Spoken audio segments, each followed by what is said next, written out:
Hey, what's up? This is Sully from Godsmack. Strap on those boots, baby, because you are now in the trenches of the war room with the one and only Mistress Carrie right here on the Mistress Carrie podcast. What's up? This is Joe Rogan, and you're listening to Mistress Carrie. Her hair so lovely, pretty eyes. Hey, this is Brent from Shinedown, and you're listening to Mistress Carrie. Hey, Carrie, go put your bra on, girl. Hey, this is Steven Tyler, and you be listening to the baddest bitch in Boston, Mistress Carrie. What's up? This is Aaron from Stain, and you're listening to Mistress Carrie. Hi, everybody. This is Dave Grohl from the Foo Fighters, and you're listening to the one, the only Mistress Carrie. Hey, this is David from the band Disturbed, and you're listening to the baddest bitch in Boston, Mistress Carrie. Hi, Bruce Dickinson here from Iron Maiden. Yes, indeed, Miss Whiplash herself, Mistress Carrie, is here to unchain your brain. Hi, this is Flea from the Red Hot Chili Peppers. You're listening to Mistress Carrie. This is Dennis Leary. You are listening to my favorite, Mistress Carrie. Hey, this is Corey from Stone Sour, and you're listening to, you have the privilege of listening to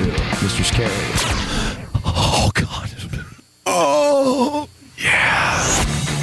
Hey, it's Mistress Carrie, reporting for duty from MCHQ for episode 283 of the Mistress Carrie podcast. And before we get to this week's guest, Scott Anderson from Finger 11, I want to let you know the details of a couple of events where we can hang out over the next week. This Saturday, November 8th, I'll be the MC of the Lane Staley Tribute East concert, organized by the Alice in Chains tribute bands Nothing Safe and The Real Thing, with proceeds supporting musicians struggling with fentanyl and opioid addiction and providing resources for their families through donations to the Lane Staley Memorial Fund via Therapeutic Health Services in Seattle and the Charles River Recovery Center in Western Mass. And coming up on Veterans Day, I'll be broadcasting live on 100 FM The Pike from the American Heritage Museum in Hudson, Massachusetts. I'll be broadcasting that afternoon from 3 to 5, but the museum is open to the public and free all day for veterans.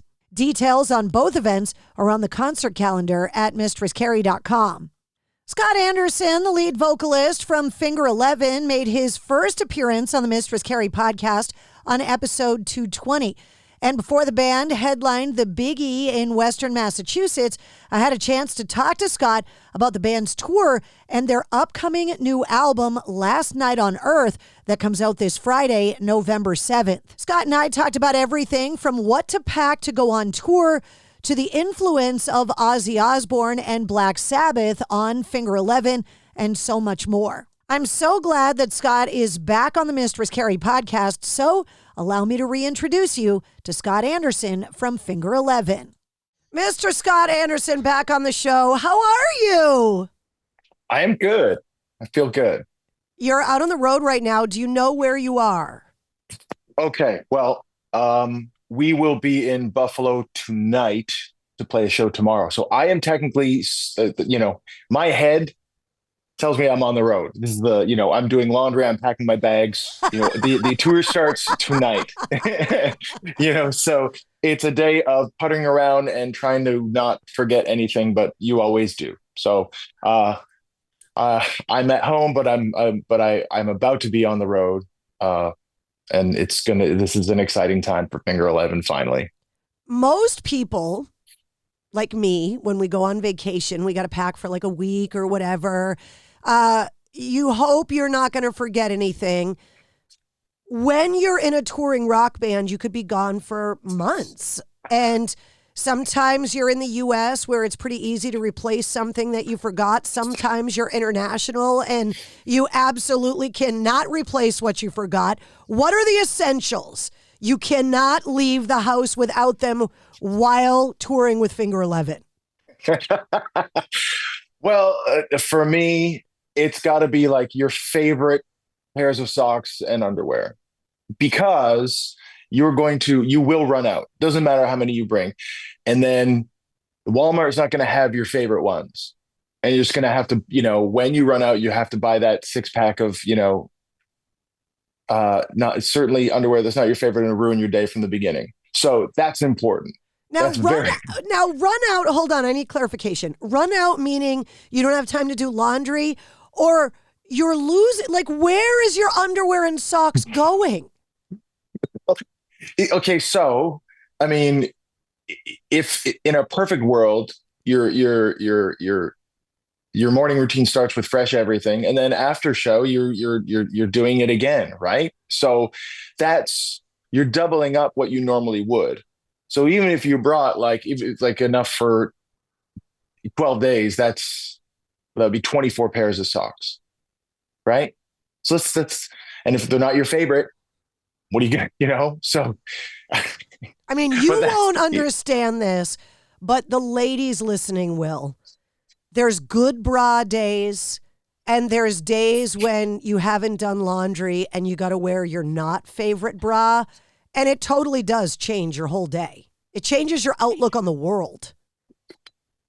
One of these days, what I want to do is put on a brand new pair of socks every single day. Oh. And that would be like the height of like opulence. That would be just like, wow, I made it. I really did make it. New sock day is a thing. I totally buy into that. And one day I'll get there. Now, what about the pillow? What about the pillow? You take your own pillow with you on the bus too, right? That's the number one answer that I just forgot. Yeah, I pack my pillow into my bag and there's not room for much else, but that's okay. You have to bring your own pillow.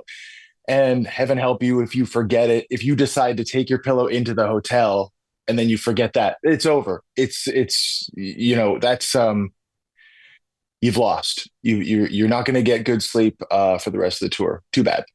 So you gotta you make those mistakes and you try to learn from them. And I hope I keep my pillow the whole tour. Now, what about creature comfort stuff? I mean, we've all heard the stories about like Van Halen and the green M&Ms back in the 70s. What are the things that make you comfortable that are the little things in the dressing room for Finger 11? Because there's got to be some little things that you just love having around. Well, this is too real. It's sort of boring, but what's difficult to find is like actual dish detergent. When you're trying to wash your thermos properly, if you go into a normal washroom, they don't have that. You have that, like, if you're lucky, you have that weirdo foam stuff and you kind of swish that around. So to properly wash things and get things set and then actually have like decent paper towels, those things kind of, they help when you're just trying to like be prepared and clean on the road. Like I have a personal steamer that I use on my voice, and you got to keep that thing clean, so there's those things. And then we nowadays, it's very, very nice to have a lot of fresh fruit on the rider. And we all know how expensive that can be, but it is, you don't eat well on the road. It's really difficult, even if you're trying. And sometimes I'm not, so if you're not, it's always good to maybe start the day with like bananas and grapes and at least have you gave it the old college try. The wheels come off the wagon by lunch, but at least for breakfast, you're trying. Right. It's like today might be the day. Who knows? I have heard touring described as living in a tube with your friends. And as luxurious as we, the fans, think those tour buses are, it really is living in a tube with your friends. It is. So there's positives and negatives. The quality of the bed and the quality of sleep overall, pillow or not, it's not very good. You're living with 12 other men. So you can imagine what that sounds like, what that smells like. You're exactly correct. But on the other side of that, we get to have dinner together. And, and of course the shows, we still love what we do. So that's great. So still the positives outweigh the negatives. Like we know how lucky we are to still be doing this, but yeah, at a certain point, it's just like a noisy, that's what you don't know. Like it's if you've ever been in a helicopter, it's like, oh, you're so jealous when you see somebody in a helicopter. It's so noisy and it just smells like gas. It's not that great. Same thing with a bus, but we still do have a lot of fun. And it's, when things are going great, there's nothing better. So for us, we haven't done this in a little while. and we're all married and we're all going to miss our kids, but also this is such an important part of who we are, and we have new music to share with everyone. So it's completely worth it to get back into that tube. What is a movie that you cannot go a day without quoting on the Finger 11 bus? Because there's the lounges with the TVs, and there's always those movies that everybody agrees on. Well, you've got The Empire Strikes Back. If somebody says it's possible, then somebody else is going to yell back, "It's possible. Why don't you go find out?"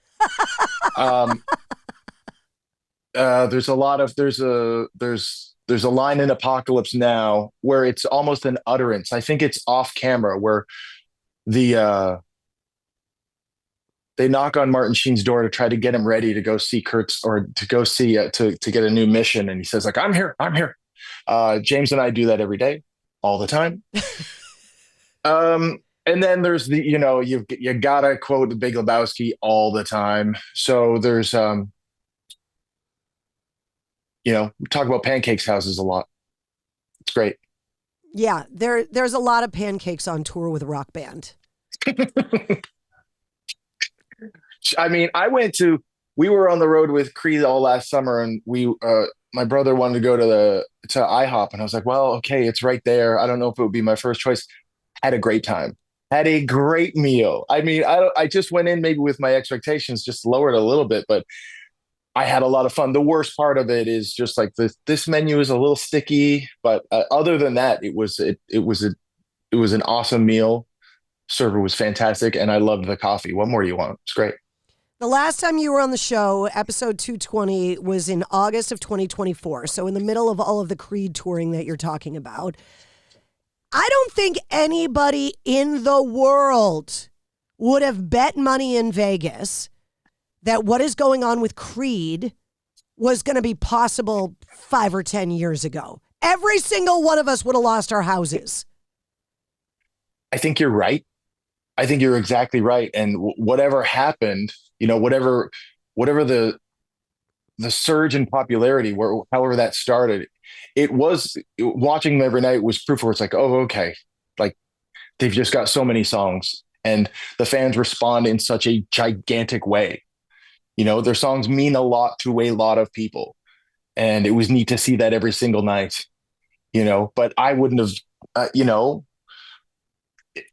for them to come back this big was something I might not have guessed either, but it was great to see firsthand. And it was it was a really, really fun tour as well. It was great. We've seen this over and over again where music becomes the punchline to a joke like Yacht Rock, or the guys in Nickelback or Creed or Limp Bizkit become the punchline to some kind of musical joke. And what has happened in every single one of those instances is that it has come back that the songs are so goddamn good and people love them so much that it proves that those bands and, in Yacht Rock, that genre of music, it's just too good to deny. Yeah, I like it. I like that there's something comforting about the fact that it does come back to the music, that just this thing gives me that indescribable feeling, and I still want to be close to it. And it hits and it keeps hitting, sometimes that's a wonderful feeling. You guys are going to be at the Big E in Western Massachusetts on this tour. And I'm sure as a touring rock band, you have a lot of experience with these like massive festival fair type places where, there's the giant pumpkin and then the prized goats and then the deep fried everything. This is like an Americana kind of experience. What's the best fair food you have ever had in your life? I think the idea that I found out that you could deep fry a Mars bar, that perhaps that dates me, but I thought, okay, well, I need to try this. Somebody invented it. I should try it. And so the first bite is absolute decadent. So you can't believe it. And then the second bite, you just want to barf. So I think that's kind of perfect for a festival food. It's perfect. I'll do it again a million times.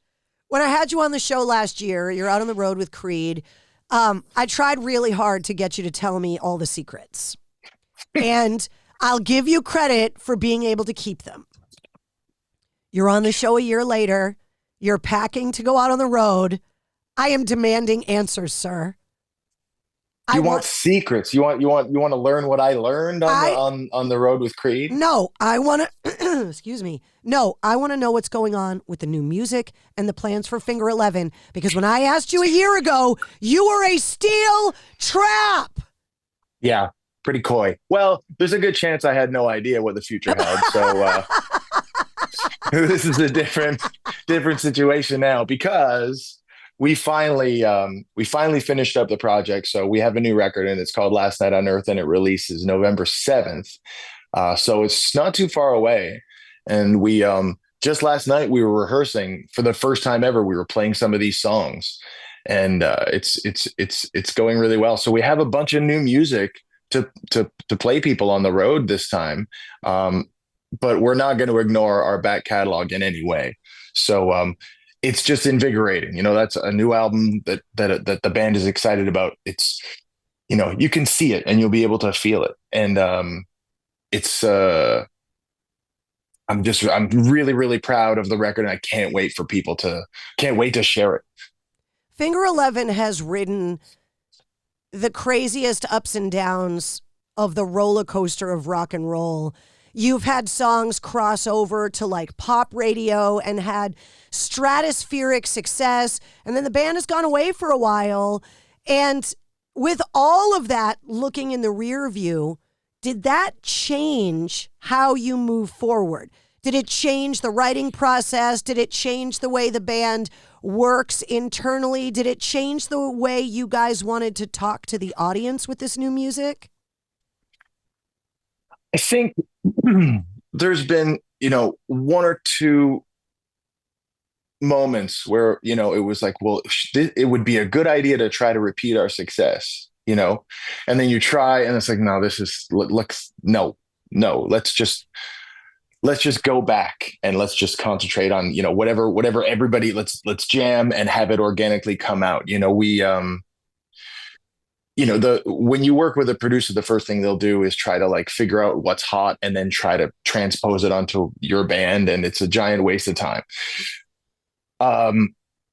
So we definitely try to stick to that idea, and then we'll just come up with a bunch of, songs. And then the five of us, if everybody says these are cool ideas and worth pursuing, we'll go down those roads. The only thing that's different for me now is like, the age of angst and, just general anger.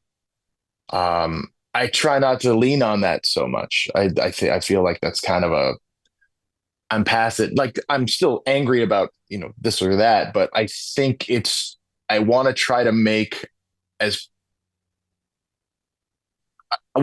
more positive music than let's say, negative music for the sake of it. So that would be the only active choice. And sometimes you'll sit down and listen and try to respond to a piece of music and you don't have a choice, and that's okay too. But, if I can find my way into saying, okay, well, what if I don't want to be so negative? What if I want to say something, mildly uplifting? Let's go down that path. So that has changed, but the overall way the band works is like a bunch of dudes get into a room and see what happens, and that, of course that process takes a long time. Our record between records, it's been a little bit, but I'm happy to say that we're through that process again, and we've come up with a record we're super proud of, and hope to do it again sooner rather than later.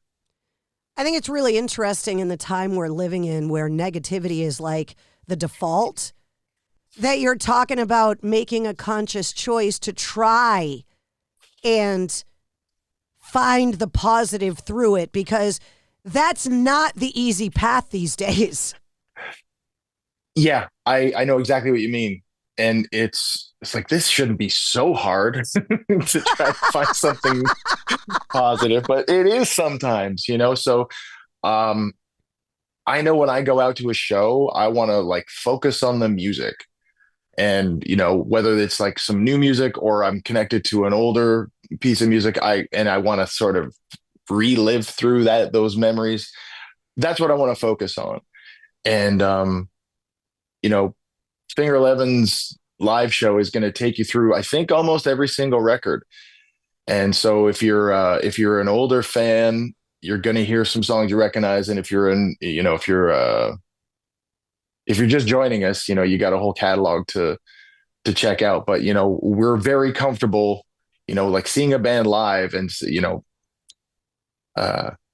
you can feel if the band wants to be there or not. And seeing a band that is really into it, the music can really translate. And I think that's what you'll notice if you come out to the show. Joe Perry was asked recently about the idea of like one final big Aerosmith show. And one of the things that he said was that he would dread putting the set list together. How is the process for you guys? Because I imagine it to be a horse trading thing where like there's songs you want to put in the set that maybe the other guys don't. And you're like, all right, I'll give you this one if you give me that one. Is that how it works? Yes. There's a negotiation there.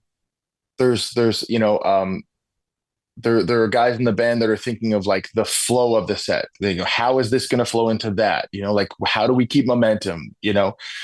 And that's a hard one to buck up against. But there's you've got your singer who is worried about preservation and how is he going to like sing this into that without a break. And then how many new songs can you put in? Well, you can't put that many new songs in. We're very excited, but you can't just do all, you can't do that. We have to. So we listen very much to what the audience, or what we suspect the audience will want. Now, this is a tour where people will be more familiar with our catalog than, let's say, last year when we were playing with Creed, we assumed nobody knew our name and maybe had heard one or two songs. This is not that. So we're digging a little deeper into the catalog and bringing out a few things, but there's a lot of fan favorites that we're going to play because the fans want to hear them.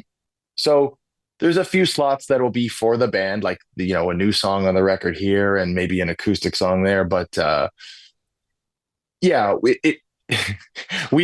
put it to you this way. We rehearsed last night for about an hour and a half, and then we talked about the set list for about 2 hours. I imagine it to be a battle royale between the lead singer and the drummer, because those are the ones, no disrespect to the guitar player, the bassist, the keyboardist, or any other instrumentalist in rock and roll, but I feel like the guitarist and the drummer are the ones that are like, hey guys, you gotta give me a chance to breathe here, or you gotta give me a chance to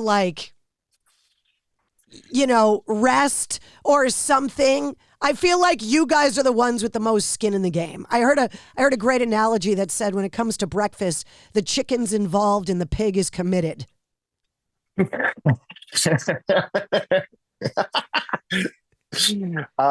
that describes Finger 11 perfectly.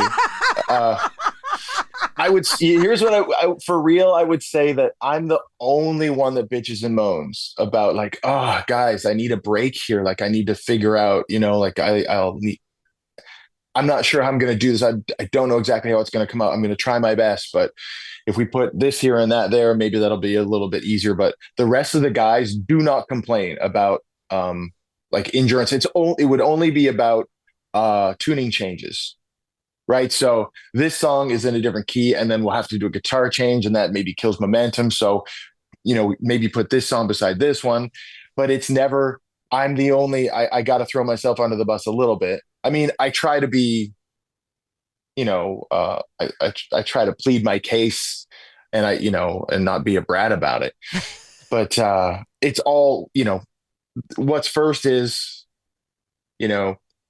fan favorite songs, and then the flow of the set list. How is it going to feel? So we changed a bunch of things around. We're doing some things differently on this tour, and we're excited about that. So it should feel really good. And if it doesn't, we'll just change it for the next day. I ask this of all of the bands that are creating music in this new kind of era. Was there a conversation about releasing just singles digitally versus releasing an album and a body of work? And how did you come up with the final decision that you're releasing a full record? Yes, that conversation was probably the longest in the band's history. It went on for years. But there was, myself included, it's like, look, what's the fastest way we can get some music out and let people know that we're still around, like remind people that we're still doing this, and of course that the answer to that is, put out a single, and then maybe put out a single in 3 months after that, whatever. And the counter argument is always, well, like having an album is just cooler. Like, it's what we grew up with. It's what we fell in love with. Albums, they're more, quote unquote, important. And that's a hard argument to go against. So, that won out eventually. And it just took a lot longer. It's a long process for us. And I'm glad, because we've written the same song, there's so many different versions of the songs that are on this record. We just would do them over and over and over and improve them and try not to mess with what was good about them and just elevate them. And we succeeded most of the time. And now we have that album. And yeah, I guess it's just being, loyal is the wrong word, but it's like we're remaining true to what we fell in love with in the first place, to have an album out instead of just a mess of singles. I had you on the show a year ago, and for all of us in rock and metal, a year ago is a whole different world because we lost Ozzy, and we're living in a world now where Ozzy's not here, which I just think is still so weird. And as a non-musician, I feel like it would be impossible to be in the rock and metal world and not have drawn, at some point, inspiration from Sabbath and Ozzy, because it's Sabbath and Ozzy. So, number one, what does Sabbath and Ozzy's music mean to you? And number two, are you fortunate enough to have an Ozzy story? Well, I discovered Black Sabbath maybe a little too late. Like, my friends like Black Sabbath, and I think I was maybe afraid, but I mean, it was very odd because for me, it was a period of just listening to Iron Maiden and Genesis. And I don't know why. I mean, Iron Maiden was just as scary. Well, not scary at all when you get into the music. And the same thing happened to me with Sabbath. I got a compliment early on in my career when we were just, we would do covers, and but we'd also try to do some originals. And I got compared to Ozzy, and that was almost like it was an overwhelming compliment. It's like that's too much. But I don't know how you can be a rock singer and not be influenced by Ozzy. And to make matters worse, we got a chance to tour all across Canada with Ozzy. And that was really magical. It was difficult in the way that you were playing to arenas that did not care about Finger 11. They just wanted to see Ozzy. At first, I was a little, you were met with some pretty muted responses when you would walk out on that stage, and it just took me a minute to understand. It's like they're just waiting for Ozzy. It doesn't matter. Dude, it's all good. Like, do your best. But everybody's waiting for Ozzy. There is a legend that's about to take over this arena, and everybody's gonna feel it from the front to the back, and that happened every single time. I was really, it's a moment that happened some years ago, but it's still pretty fresh. Some arena tours, fade over time, but that one doesn't. And we did get to meet him, and he was just he just couldn't believe how many of us there were. He's like, oh, there's so many of you. So we had this nice little photo op. And Mike Borden was drumming for Ozzy at the time, and he would watch the show every night. And I really, I've never forgotten that. It's a nice compliment when another musician that Mike Borden was a drummer for Faith No More. And he was playing with Ozzy, and he was very, very kind to us.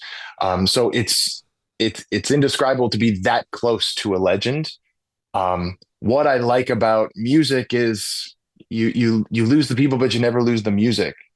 And so you can always go back and feel how you feel about that incredible band, you know. And we just can't forget about the enormous gifts that he's given us. And I don't think we ever will. Well, you guys are part of the long list. Chad Gray from Mudvayne was on the show recently, and we were talking about Ozzy's legacy, right? And there's the songs, and there's, Sabbath and all of that stuff.